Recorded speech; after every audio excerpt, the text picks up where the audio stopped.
नमस्कार. पूजा आरी डिझाइन मराठीमध्ये आपल्या सगळ्याचं स्वागत आहे. तर आजच्या व्हिडिओमध्ये आपण कमेंटला उत्तर देणार आहेत. तर काय झालं आहे, कमेंट असं आलेलं की आपण ज्यावेळेस मणी लावतात तर त्यावेळेस जे आपला ब्लाऊजचा कपडा आहे तो त्या आपल्या सुईमध्ये फसतो आहे आणि त्याचा धागा त्याच्यामध्ये अटकला जातो आहे. तर तो का होतो आहे आणि आपण मणी लावताना कसे लावले पाहिजे तर ते आता आपण या व्हिडिओमध्ये बघणार आहेत. तर त्याच्यासाठी आपण ही बघा मणी लावण्यासाठीची सुई आहे ती लागेल आणि मी इथे 432 नंबरची गोल्डन जरी घेतलेली आहे ती लागेल. आता मी इथे तुम्हाला जरीवरती पण दाखवते आणि आपला जो टेलरिंगचा धागा आहे त्याच्यावरती पण दाखवते. तर व्हिडिओ शेवटपर्यंत बघा, काय तुम्हाला याच्यात नॉलेज पण भेटेल. तर तुम्ही प्लीज स्किप करू नका. तर सर्वात पहिलं आपण लावणार आहेत शुगर बीड्स.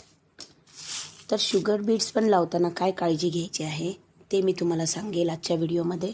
आता हे जे शुगर बीड्स लावणार आहेत तर हे आपण पहिला जरीने लावणार आहेत. जो आपली गोल्डन कलरची आपण 432 नंबर जरी घेतली.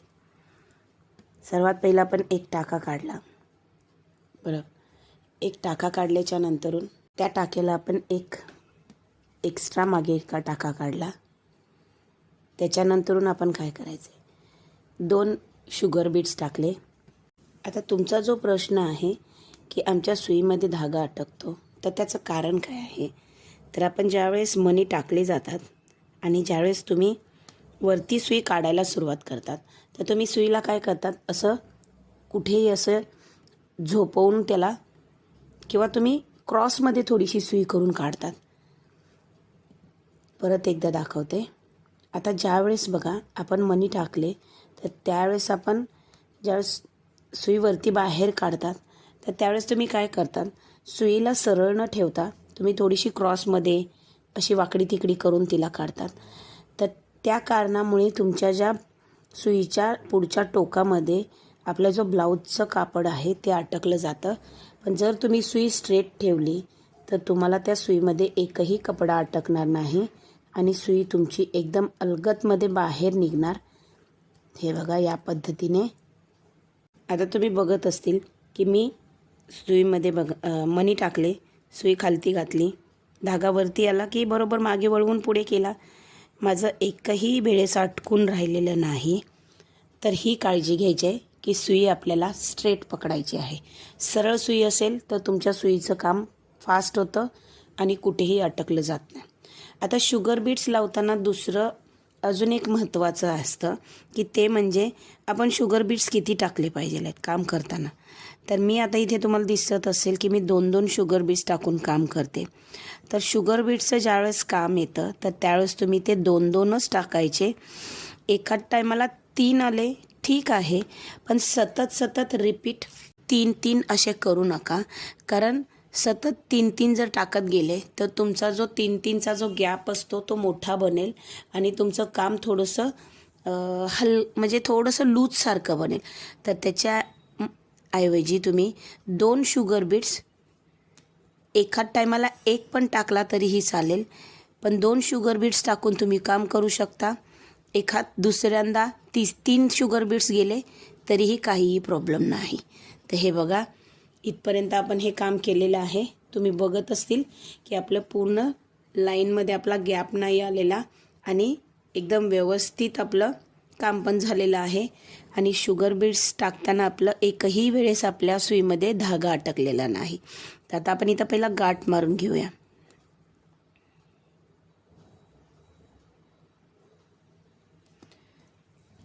आता आपण दुसऱ्या लाईनला काय करणार आहेत बघा. आता हे आपण 4 नंबर मोती घेतलेले आहेत गोल्डन कलरमध्ये. तर हे कसे तुम्हाला माहिती आहेत की हे माळीमध्ये येतात. हे बघा हे धाग्यामध्ये असे विणलेले असतात आणि त्याचे माळीच असतात की जेणेकरून आपल्याला त्या माळीमधूनच एक एकदा मणी घेऊनच आपल्याला काम करायचं असतं. तर आता ज्यावेळेस ह्याचं काम करायचं तर त्यावेळेस तुम्ही ते सुईमध्ये कसे ओवतील तर ते मी तुम्हाला आता दाखवते. आता याच्यातली मी एक माळ तोडून काढलेली आहे बघा. हे तुम्हाला दिसत असेल की ह्याच्यातून मी एक माळ तोडून काढलेली आहे.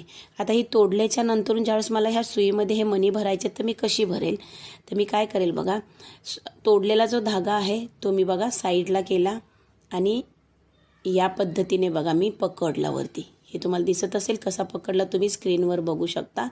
हे मी बरोबर अंगठ्याच्या बाजूच्या बोटाच्या खालून हा धागा मी असा पकडला आणि मणी बघा मी बरोबर त्या बोटाजवळ घेतलेले आहेत. आणि आता आपल्याला काय करायचं आहे, आपली जी सुई आहे त्या मण्यामध्ये ओवायची आहे. हे बघा या पद्धतीने आपण ही सुई काय करतील, मण्यामध्ये ओतील. आता मण्यामध्ये ओताना काय करतील आपण की किती तुम्हाला ते तुम्ही हातात पकडू शकता तेवढेच तुम्ही ते हातामध्ये घ्या आणि म्हणजे जेवढे तुम्हाला सांभाळता येतील तेवढे मणी सुईमध्ये ओवा आणि पकडून घ्या. आता समजा मला एवढेच मणी मला सांभाळता येतात तर मी काय केलं, तेवढे मणी पकडले आणि हा जो आपला धागा आहे त्याला खेचला. तर हा धागा खेचल्याच्या नंतर बघा एकदम अलगदमध्ये तुमचे मणी ह्या सुईमध्ये अटकले जातात आणि तुम्हाला एक एक एक असं टिपत बसायची जरूरत पडत नाही. तर या पद्धतीने तुम्ही हे मणी आतमध्ये सुईमध्ये ओवून घेऊ शकता. आता हे टाकताना ह्याची काळजी काय घ्यायची आहे बघा, तर ज्यावेळेस आता मी हे मोठेवाले मणी असतात तर त्यावेळेस मी काय करेल, सिंगल सिंगल हा मणी टाकणार. करण्याची पद्धत सेम आहे. आपलं जर सुई आहे ती सरळ आपल्याला ठेवायची आहे, वरती आलं की आपल्याला ते मागे फिरून पुढे घ्यायचं आहे. हे बघा या पद्धतीने. या मण्यांच्या याच्यामध्ये कधी कधी काय होतं की डबल डबल चिटकून तुम्हाला हे मणी येतात. तर तसे एखाद दुसरा तुम्ही तसा टाकू शकता, पण जास्तीच्याच प्रमाणात जर तसे मणी असतील तर एकतर तुम्ही त्याला सिंगल सिंगल करा, नाहीतर ते मणी यूजच करू नका, कारण फिनिशिंगमध्ये ते थोडंसं खराब दिसायला होतं. तर या पद्धतीने बघा आता मी हे सिंगल सिंगल मणी टाकून हे काम आपलं कंप्लीट करू शकता. आता याच्यामध्ये पण काय काळजी घ्यायची आहे की जास्तीचा गॅप तुम्हाला याच्यामध्ये पण द्यायचा नाही आहे. मणी टाकला त्याला मागे बरोबर अगोदरच्या मण्यापर्यंत घेऊन जाऊन तिथे काम त्याला घेऊन जाऊन तिथून आपल्याला सुरुवात करायची आहे बघा. कारण हे मोठ्या मण्यांमध्ये गॅप जर पडला जास्तीचा तर तो दिसून येतो, तर ती काळजी घ्या.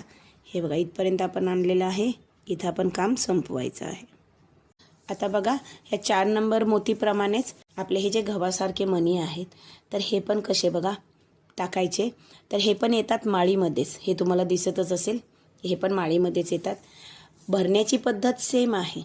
सेम मी एक माळ तोडून काढली जसं मी मागाशी दाखवलं त्याप्रमाणे. आता याच्यामध्ये धागा छोटासा आहे तर तुम्ही इथे असं पकडू शकता आणि आपल्याला याच्यामध्ये ओवून घ्यायचं आहे. तसं नाही पकडता आलं तर तुम्ही डायरेक्टली काय करा, मण्यांवरती हात ठेवा, त्या मण्यांच्या होलमधून आपली जी सुई आहे ती घाला आणि पूर्ण जेवढे तुम्हाला सांभाळता येतील तेवढे मणी त्या सुईमध्ये भरायचे आहेत. हे बघा आणि धागा खेचून घ्यायचा आहे. या पद्धतीने धागा खेचून घ्यायचा म्हणजे जेणेकरून तुमचे जे मणी आहेत ते पूर्ण त्याच्यामध्ये बसले जाणार. आता हे लावायची पद्धत कशी, सेम आहे. एक एक मणी, कारण तुम्ही जेवढे मोठे मणी सिंगल सिंगल टाकणार तेवढे तुमची फिनिशिंग चांगली दिसणार. आता मी परत एक मणी टाकला, त्याच्या जवळून टाका खालती करून काढला, परत दुसरा मणी टाकायचा, मागे घेऊन जायचं त्याला, जो आपला पहिला मणी आहे तिथपर्यंत घेऊन जायचं आणि त्याच्या जवळून टाका काढायचा. हे लक्षात, तुम्ही डायरेक्टली एकदम पुढे आणून मागे त्याला असं घेऊन जा म्हणजे तुमचं ते चिटकवून काम येईल आणि गॅप दिसणार नाही. या पद्धतीने बघा परत मी मागे गेली. याच पद्धतीने तुम्ही पूर्ण मोठ्या मण्यांची लाईन कंप्लीट करू शकता. याच्यामध्ये पण जॉईंट मनी पण येऊ शकतो, पण तो मनी तुम्ही यूज नाही करायचा, कारण हे तर खूपच लांब लांब त्याचे टाके पडणार. लांब लांब टाके आले म्हणजे काय होतं की तुमच्या याच्यामधला जो गॅप असतो तो खूप लूज पडतो आणि ते काम मग व्यवस्थित दिसत नाही. तर त्याच्यासाठी जेवढं सिंगल सिंगल टाकता येईल तेवढं तुम्ही ते सिंगल सिंगल टाका. तर तुम्ही बघू शकता आपण इथे गाठ मारलेली आहे आणि हे पण आपलं काम कंप्लीट झालेलं आहे. तर आता आपण बघा शुगर बीड्स, गव्हाचे मोती आणि 4 नंबर मोती गोल्डन कलर लावल्याच्या नंतरून आपण आता बघणार आहेत कट बीड्स. तर कट बीड्स कसे लावायचे, आता ज्यावेळेस तुमच्याकडे छोटेवाले कट बीड्स असतात तर त्यावेळेस तुम्हाला एक एक भरण्याची पण याच्यामध्ये पण जरूरत नसते. हे तुम्ही टाकून तुम्ही सुईमध्ये असे या पद्धतीने भरू शकतात.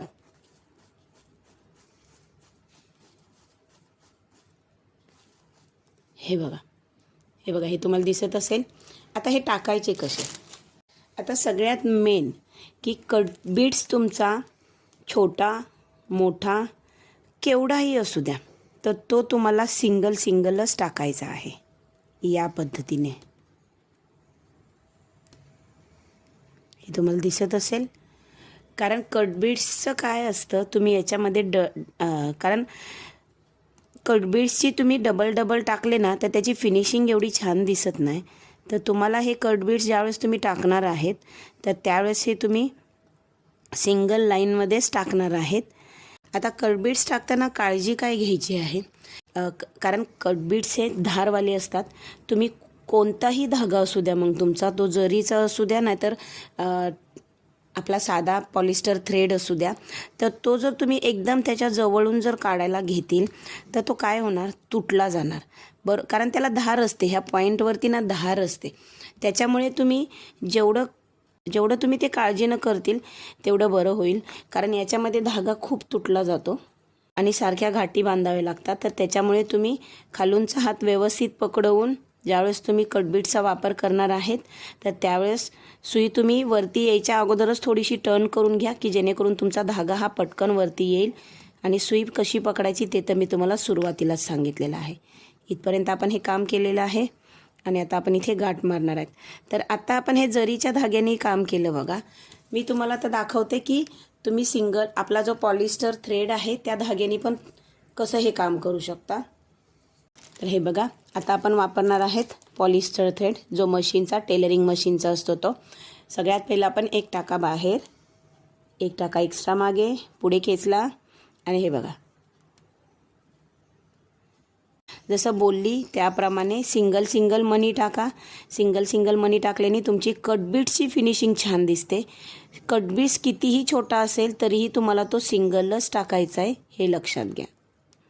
ते हे बघा, ज्यावेळेस आपलं काम व्यवस्थित व्हायला लागतं तर त्यावेळेस तुमचा धागा कोणताही असू दे, तुमचं काम हे सेम प्रोफेशनलच होणार. कारण तुम्हाला प्रॅक्टिस एवढी झालेली असते, त्याच्यामुळे तुमच्या कामामध्ये काहीही अडथळा येत नाही. म्हणजे हे समजून घ्या. बघा, आता मी एवढं तुमच्यासमोर काम केले पण माझ्या सुईमध्ये एकदाही कापड अटकलेलं नाही आहे. तर या पद्धतीने बघा, तुम्ही मशीनचा धागा असो, जरीचा धागा असो आणि कोणतेही मणी असो, तर ते तुम्ही कसे लावायचे तर या व्हिडिओमध्ये मी तुम्हाला सांगितलेलं आहे. तर व्हिडिओ कसा वाटला कमेंटमध्ये नक्की कळवा आणि प्लीज माझ्या चॅनलला सबस्क्राईब करा, शेअर करा आणि व्हिडिओ आवडला तर नक्की लाईक करा. धन्यवाद.